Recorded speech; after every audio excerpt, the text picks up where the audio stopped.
Hello everyone, welcome to Shivi Study Ship. This is chapter 13 of R.S. Sharma Old NCERT, The Later Vedic Phase, Transition to State and Social Order. Already हम 12 chapters complete कर चुके हैं. Last time हमने बात करी थी the age of Rigveda. इसमें हम बात करेंगे उसके लेटर वैदिक फेज की, कि जब जो ऋग्वेद था उसका जो लास्ट वाला जो फेज था तब से लेके शुरुआत के जो अर्ली फेज थे उनके बीच में क्या चेंजेस आते हैं. बहुत सारे चेंजेस देखे जाते हैं. जिस तरह से शुरुआत में जो टाइम पीरियड रहा है वैदिक फेज का, लास्ट तक आते आते बहुत सारे चेंजेस आपको देखने के लिए मिलेंगे. तो इस चैप्टर में वही डिस्कस करने वाले हैं. वीडियो अच्छा लगे तो प्लीज़ लाइक करना, शेयर करना, चैनल को सब्सक्राइब कर लेना. चलिए स्टार्ट करते हैं अपने लेक्चर को. Expansion in the later Vedic period. देखिए सबसे ज़्यादा जो एक्सपेंशन होता है जो वैदिक पीरियड में, जो लेटर वैदिक पीरियड का जो एक्सपेंशन होता है वो होता है 1000 से 500 BC के बीच में. ठीक है.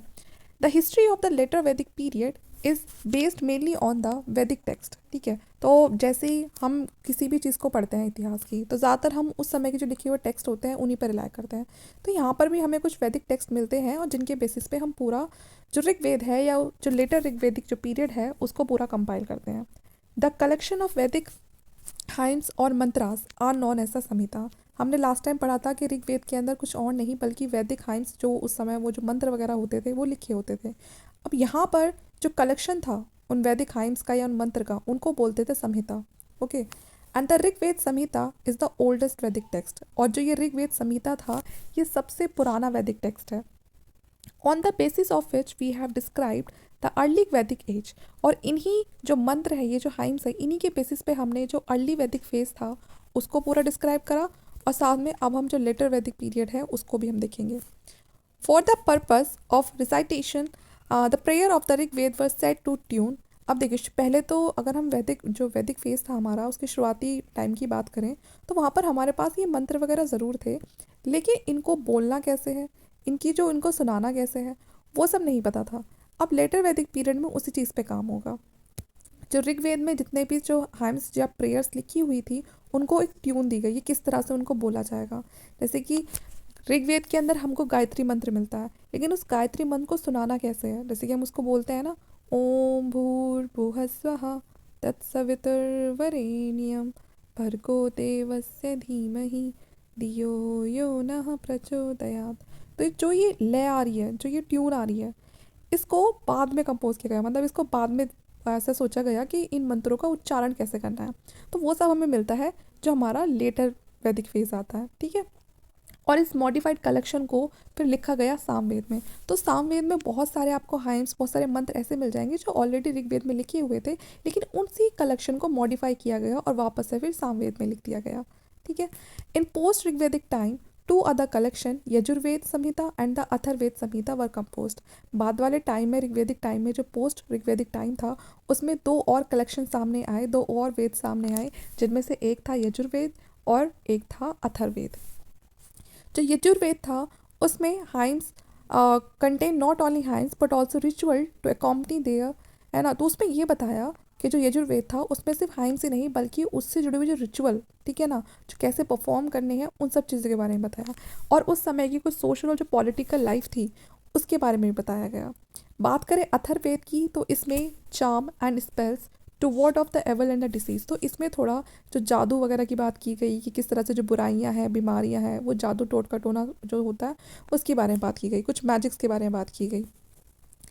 It contains throwing light on the belief and the practices of the non Aryan people. कि मतलब उस समय जो नॉन आर्यन जो लोग थे उनके क्या बिलीव्स होते थे, किस तरह की वो प्रैक्टिसेस परफॉर्म करते थे, इस चीज़ पर भी वहाँ पर थोड़ा रोशनी डाली गई.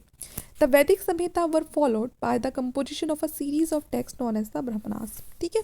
जो वैदिक संहिता है उसकी पूरा उसका जो कंपोजिशन है उसको तैयार किया गया और इस सीरीज़ को क्या कहा गया, ब्रह्मणास कहा गया. ठीक है. These replete with a ritualistic formula and explain the social and the religious meaning of the rituals. और इसके अंदर बताया गया कि उस समय जो भी चीज़ें होती थी, जो रिचुअल वगैरह होते थे, उनका क्या सोशल और जो रिलीजियस मीनिंग है उन सभी रिचुअल्स का वो लोगों को एक्सप्लेन किया गया. All these later Vedic texts were compiled in the Upper Gangetic Basin 1000 to 500 BC. ये जितना भी जो आप कंपाइलेशन देखेंगे, ये जो मॉडिफाइड जो कंपाइलेशन है वैदिक टेक्स्ट का, ये सारा का सारा जो अपर गैंगेटिक वाला जो बेसिन जो एरिया है वहाँ पर हुआ. और टाइमिंग है इसकी 1000 से 500 BC के बीच. During the same period and in the same area digging and exploration have brought to light nearly 700 inhabited site. अगर उस समय की हम जो कुछ डिगिंग वगैरह की गई है, कुछ और प्लेस वहाँ के विजिट किए गए हैं, तो पता चलता है कि यहाँ इस एरिया के आसपास और भी हमें 700 इनहेबिटेड साइट मिली हैं और इन साइट को बोला गया है पेंटेड ग्रेवेयर। ठीक है, अब इन साइट्स को पेंटेड ग्रेवेयर क्यों बोला गया है? क्योंकि यहाँ पर जो रहने वाले लोग थे वो उस समय मिट्टी के जो बाउल्स वगैरह होती हैं, डिशेस होती हैं, उनको यूज़ करते थे। वो पेंटेड ग्रे पॉटरी होती है उसको यूज़ करते थे। वो आयरन वेपन्स हैं उनको भी यूज़ करते थे। With the combined evidence from the later Vedic text and the PGW Iron Phase archaeology, we are able to form an idea of the life of the people in the first half of the first millennium BC. हमें ये जितनी भी चीज़ें मिलती हैं, ये जो combined जो चीज़ें हमें मिलती हैं, ये हमारे लिए काफ़ी होती हैं उस समय की कंडीशन को, उस समय के जो लोग हैं उनकी लाइफ को जानने के लिए। In western UP and adjoining area of Punjab, Haryana and Rajasthan, यही वो सारे एरिया हैं जहाँ से ये हमें सारी जो 700 इनहेबिटेड साइट्स हैं उनका बारे में पता चलता है और उनसे जुड़ी हुई जो लोगों की जो चीज़ें होती हैं, जो भी उनकी बिलोंगिंग्स होती हैं, उनको पढ़ के हम पता लगा सकते हैं कि उस समय की जो लोगों की लाइफ है वो कैसी रही होगी। The text show that the Aryan expanded from Punjab over the whole of the western UP. तो जो भी हमें टेक्स्ट मिले हैं उससे पता चलता है कि जो आर्यन थे उन्होंने अपने एरिया को पंजाब से लेके वो जो पूरा वेस्टर्न यूपी है, गंगा यमुना जो द्वाब है उसको कवर कर लिया था। द भारतास एंड द पुरुष, द टू मेजर ट्राइब। उस समय दो बड़ी इंपॉर्टेंट ट्राइब हुआ करती थी, एक थी द भारतास और दूसरी थी पुरुष। ये कंबाइंड हो जाती हैं और कंबाइंड होकर ये बनाती हैं कुरु पीपल। जब भारत ट्राइब और पुरुष ट्राइब कंबाइन हो जाती हैं तो इनका एक नया नाम निकल कर आता है कुरु पीपल। ये शुरुआत में ये सरस्वती रिवर और जो द्रशावती जो रिवर है उनके बीच में रहते थे। ठीक है, और ये पूरा 2 रिवर के बीच का दोआब वाला एरिया था। सोन द क्रूज ऑक्यूपाइड दिल्ली। फिर बाद में क्या होता है, जल्दी ही जो क्रूज होते हैं वो दिल्ली को भी ऑक्यूपाई कर लेते हैं और बिल्कुल जो पूरा जो द्वाब का जो अपर रीचेज होता है, जो अपर पार्ट होता है द्वाब का, उसको भी कॉन्क्वायर कर लेते हैं। अब जो क्रूज है इस दिल्ली को जीतते हैं, उसके थोड़े आसपास का और एरिया जीतते हैं। अब इसका नाम पड़ता है कुरुक्षेत्र। ठीक है, समझ रहा है कि भारत ट्राइब और पुरुष ट्राइब आपस में मिलके क्या बनती है, कुरु ट्राइब बनती है, कुरु पीपल बनते हैं।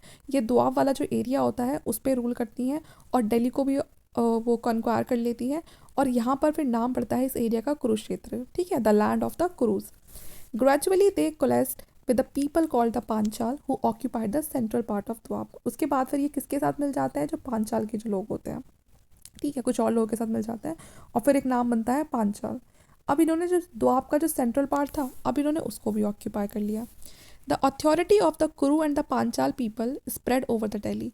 अब जो मेन अथॉरिटी आ चुकी थी दिल्ली के ऊपर और जो अपर और जो सेंट्रल पार्ट था द्वाब का, इन दोनों रवि के जो रिवर है उनके ऊपर का, वो सारा जो किसकी अथॉरिटी थी, वहाँ पर किसका अधिकार हो चुका था, कुरु और पांचाल जो लोग थे उनका। अब यहाँ पर इन्होंने क्या करा, दे setup their capital eight Hastinapur district. इन्होंने अपनी कैपिटल भी इस्टेब्लिश कर दी। जो कुरु ट्राइब थी उसने अपनी जो कैपिटल है, इन्होंने जो लोगों ने अपनी कैपिटल कहाँ इस्टेब्लिश कर दी, हस्तिनापुर में कर दी, जो मेरठ डिस्ट्रिक्ट में है।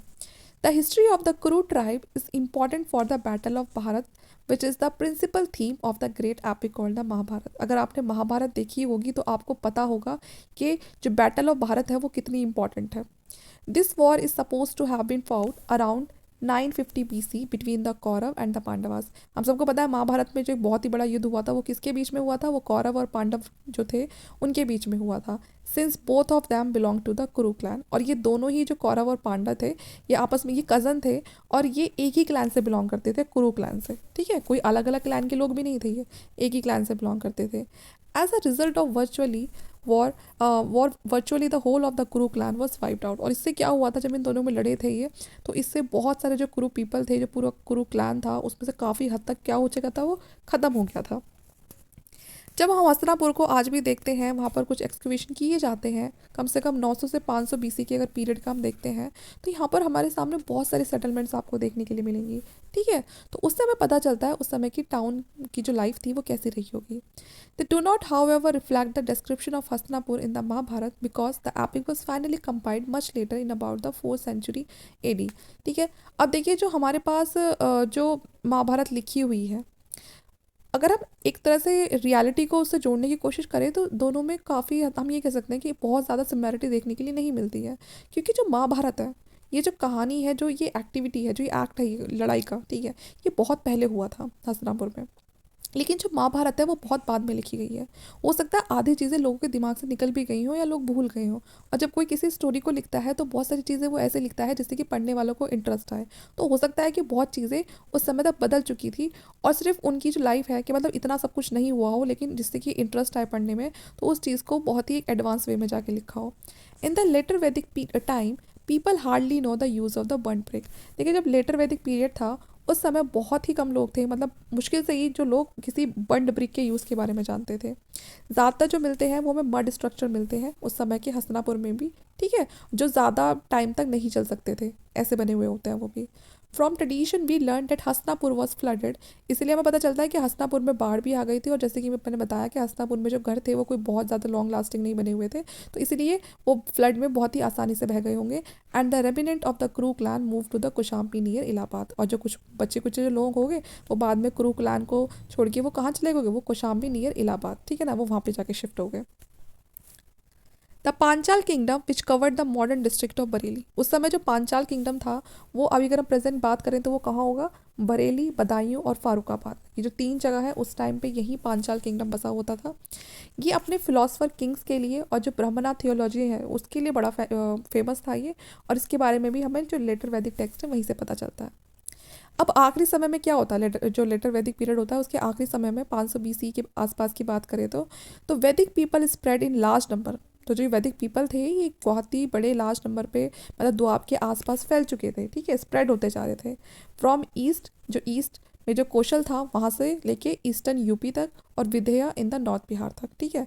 कौशल आपने सुना भी होगा, कहते हैं जो राम जी की माँ थी, है ना, कौशल्या देवी, वो इसी कौशल क्लैन से बिलोंग करती थी, ठीक है। Although Kaushal is associated with the story of Ram, and this story is not mentioned in the Vedic literature। वैसे तो जो ये कहानी है वो राम जी से जुड़ी हुई है, लेकिन फिर भी आपको इसका कोई मेंशन वैदिक लिटरेचर में नहीं मिलेगा। In eastern UP and North Bihar, the Vedic people had to contend against a people who used copper implement and the black and the red earthen pot। In Western UP, they possibly came up against the people who used pots of the ochre or the red color together with the copper implement। ठीक है, तो ये जब लोग हैं, जब ये मैंने आपसे बताया कि फ्लड वगैरह आ जाती है तो इधर के लोग उधर जा रहे हैं, उधर के लोग इधर जा रहे हैं, तो आपस में क्या होता है, ये जो कुछ लोग हैं कुछ मिक्सअप हो जाते हैं और कुछ पे कुछ हद तक ये एक दूसरे के अगेंस्ट भी चले जाते हैं। At a few places, they also came against the user of the late Harappan culture। बाद में कुछ ये ऐसे लोगों के कांटेक्ट में भी आते हैं जो लेट हड़प्पा कल्चर से बिलोंग करते थे। Many Munda words occur in later Vedic texts which were compiled in the upper Gangetic basin। आपको कुछ जो मुंडा जो वर्ड है, हम सबको पता है जो मुंडा लैंग्वेज है वो कहाँ बोली जाती थी, वो साउदर्न साइड पे बोली जाती थी, है ना। लेकिन इसके कुछ वर्ड ऐसे हैं जो हमें लेटर वैदिक टेक्स्ट में भी मिलते हैं। और जो लेटर वैदिक टेक्स्ट था ये कहाँ कंपाइल हुआ था, हम बार बार पढ़ रहे हैं, वो अपर गैंगेटिक बेसिन में हुआ था। तो इसका मतलब ये हो सकता है कि ये लोग भी किसके कांटेक्ट में आए थे, कि मतलब कहीं ना कहीं बीच में एक ऐसा ट्रांजिशनल फेज था कि जहाँ पर कुछ लोग तो वो भी थे जो वेद से बिलोंग करते थे, और कुछ लोग जो साउथ से थे वो भी बिलोंग करते थे, और कहीं ना कहीं उन्हीं का जो कंपाइलेशन है, उनका जो कंपोजिशन है वो हमें यहाँ पर देखने के लिए मिल रहा है। This would suggest that later Vedic people also encountered the, जैसे कि मैंने आपको बताया, Munda speaker in this area, कि मतलब वो भी कभी ना कहीं भी उनके कांटेक्ट में आए होंगे, तभी उन दोनों के बीच में जो मुंडा जो वर्ड्स वगैरह हैं वो शेयर हुए होंगे। Whoever the opponent of the later Vedic people were, they eventually did not occupy any large and compact area, and their number in the upper Gangetic basin does not seem to have been a large। ठीक है, लेकिन ज़्यादातर जो इनके opponent वगैरह थे letter Vedic period में, ऐसा कोई प्रूफ नहीं मिला है कि यहाँ पर आके वो बस गए थे या उन्होंने किसी तरह का कोई एरिया वगैरह को इंक्वायर करने की कोशिश करी हो। वैदिक people succeed in the second phase of the expansion because they used iron weapon and the horse drawn chariot. देखिए शुरुआत में जो वैदिक पीपल होते हैं उनका भी कोई खास इंटरेस्ट नहीं होता है कि वो अपनी टेरिटरी को बढ़ाएं, बस उनका ये होता है वो फार्मिंग भी करते हैं, तो वो सब्सिस्टेंस फार्मिंग करते हैं कि ठीक है जितना हमारा गुजारा हो जाए उतनी हम फार्मिंग करेंगे, ठीक है, उतने ही हम कैटल पालेंगे। लेकिन बाद वाला जो पीरियड होता है, अब यहाँ पर भी बात किस पाने लगती है, टेरिटरी पाने लगती है, क्योंकि लोगों को आयरन के बारे में पता चल गया था, वो आयरन वेपन्स का यूज़ करके जंगल भी काटते थे, वहाँ पर बहुत सारा एग्रीकल्चर करके उनको पता था बहुत सारा प्रोड्यूस आने लगा है, ठीक है, और अब उनको फाइट करने में बड़ा इजी होता था, ठीक है, अब उनको हॉर्स की, रथ वगैरह की, इनकी नॉलेज होने लगी थी, तो कहीं ना कहीं अब इसके बाद उनके मन में लालच आना शुरू होगा, ठीक है। अब बात करते हैं यूज़ ऑफ आयरन। अब उससे पहले हम ये मैप देख लेते हैं कि जो पेंटेड ग्रे वेयर जो साइट्स थी वो कहाँ कहाँ पर थी और कहाँ से हमें पेंटेड ग्रे वेयर मिलते हैं। तो ये जहाँ पर भी ये सर्कल वाले हैं, ब्लैक एक जो सर्कल बन रहा है, ये सारी वही है हमारी पेंटेड ग्रे वेयर साइट्स, ठीक है। रोपड़, हम सबको पता है रोपड़ कहाँ पर है, ये पंजाब में है, ठीक है। तो यहाँ पर भी हमें पेंटेड ग्रे वेयर जो साइट्स है वो मिलती है। ये गंगानगर, ये राजस्थान, बीकानेर राजस्थान में है, ठीक है। मथुरा हम सबको पता है यूपी में है, जयपुर राजस्थान में है, ये वो साइट है। उज्जैन मध्य प्रदेश में ये पेंटेड ग्रे वेयर साइट है। जबलपुर, ठीक है, इधर रांची झारखंड में, और इधर ये वाराणसी, कौशाम्बी, ये सब हमें यूपी में मिलेंगे, ठीक है। तो ये सारी साइट कौन सी हमारी, ये पेंटेड ग्रे वेयर साइट्स है, जहाँ से हमें जो पेंटेड ग्रे वेयर जो अर्दन बाउल्स वगैरह वो मिलते हैं। ओके, अब बात करेंगे यूज़ ऑफ आयरन की। The story of iron is similar to that of the horse. The domesticated horse is first noticed near the Black Sea in the 6th millennium BC. जो story है iron की वो काफ़ी हद तक मिली हुई है, जैसे कि हॉर्स की स्टोरी है कि ठीक है कि लोगों को हॉर्स को कैसी नॉलेज होती है, तो वैसे ही यहाँ पर कुछ आयरन के साथ भी ऐसा ही है। डोमेस्टिकेटेड जो हॉर्स है, पहली बार उसको नोटिस किया गया कि जो हॉर्स है उसको डोमेस्टिकेट कर सकते हैं, ऐसा नोटिस किया गया जो ब्लैक सी के आसपास का जो एरिया है वहाँ पर, ठीक है। But it become commonly only from the 2nd millennium BC onward. Similarly iron underwent a long decision. लेकिन देखिए जो ये ब्लैक सी के आसपास का जो टाइम था, ये 6 मिलियन BC, यहाँ पर पहली बार देखा गया कि जो हॉर्स है उसको डोमेस्टिकेट किया जा रहा है, और बाद में ये 2nd मिलियन BC तक आते आते ये बहुत ही कॉमन हो गया, लेकिन एक अच्छा खासा टाइम लगा से कॉमन होने में। वैसे ही आयरन के साथ हुआ। आयरन भी एकदम से लोगों के लिए कॉमन नहीं हुआ था, बल्कि इसको भी एक अच्छा खासा टाइम लगा। लम्प्स ऑफ स्टोन और iron move in outer space when they encounter the atmosphere. पहले क्या था कि कुछ स्टोन के लम्प्स या फिर जो आयरन है वो आउटर स्पेस से आते थे और इंडिया मतलब हमारी अर्थ पे गिर गए, ठीक है। When they encounter the atmosphere they hit the ground and plump it to the earth as a meteoroid, ठीक है। जैसा मेटेरॉइड को समझते हैं ना, ऐसे ही जो आयरन है या फिर जो स्टोन के जो लम्प है वो अर्थ के एटमॉस्फेयर में आके वो पृथ्वी पर आकर गिर गए। Such a piece was found in ancient Egypt, और इस तरह के जो पीस हैं वो हमें मिलते हैं इजिप्ट में, 3000 जो BC है वहाँ उस टाइम के आसपास। It was identified as iron. जब उसको चेक किया गया तो पता चला कि ये क्या है, ये आयरन है। और इसको क्या नाम दिया, इसको नाम दिया ब्लैक कॉपर। जो कहाँ से गिरा है, हेवन से गिरा है, ठीक है ना, स्वर्ग से गिरा है, क्योंकि उनके लिए तो वो स्वर्ग ही था कि भाई ऊपर से आ रहा है तो आसमान से आ रहा है, तो इसको ब्लैक कॉपर फ्रॉम हेवन ऐसा कहा गया इजिप्शियन लैंग्वेज में। Okay, many copper mineral contain iron और, बहुत सारे जो कॉपर मिनरल है वो कंटेन होते हैं, मतलब जो आयरन और है वो आयरन को कंटेन करते हैं। It took many year to separate iron ore from this mineral, और काफ़ी टाइम लगा हमें कि कॉपर मिनरल को आयरन से अलग करने में, ठीक है। और तब जाके हमें एक प्योर आयरन मेटल मिला। As a pure metal iron was first made in Mesopotamia, और इस तरह का पहला जो प्योर मेटल मिला हमें आयरन, वो हम मिला हमें पहली बार कहाँ बनाया गया, मेसोपोटामिया में 5000 BC के आसपास। उसके बाद एनाटोलिया में बनाया गया 3rd मिलियन BC। उसके बाद 1200 BC में iron was valued as a precious metal, कि अब 1200 BC में जो आयरन था वो एक बहुत ही प्रीशियस मेटल बन चुका था वेस्ट एशिया में, ठीक है, और जिसको यूज़ करते थे रूलर्स। ओके, इंडियन सब कॉन्टिनेंट में क्या होता है, आयरन को पहली बार जो एट्रीब्यूट किया गया वो किया गया लोथल से, ठीक है, और कुछ अफगानिस्तान की भी साइट थी हड़प्पा के समय पे। Neither of this however represent pure iron metal not working in iron, लेकिन अभी तक यहाँ पर प्योर आयरन मेटल नहीं था और ना वो आयरन की तरह काम करता था। They are really copper objects containing iron ore, and these ores have been separated from copper and given a distinct in a separate identity as a pure iron metal, ठीक है। अभी तक वो एक मिक्स फॉर्म में मिल रहा था, बाद में जाके उसको काफ़ी टाइम लगता है इसको बाकी मिनरल से सेपरेट करके एक प्योर फॉर्म में लाने के लिए। जो प्योर आयरन था, कुछ थी ऐसी साइट्स भारत में भी, जैसे कि राजस्थान, ठीक है, in the copper stone age has been reported also in Karnataka, वहाँ पर भी देखा गया। Iron can thus be placed in the second half of the 2nd millennium BC। In this phase we have no idea about its continuing use in the terms of time and place. तो हमारे पास एक proper time line नहीं है कि कब इसको properly use किया गया, कब इसका पता चला, ठीक है। Around 1000 BC it was use in Gandhara area in Pakistan.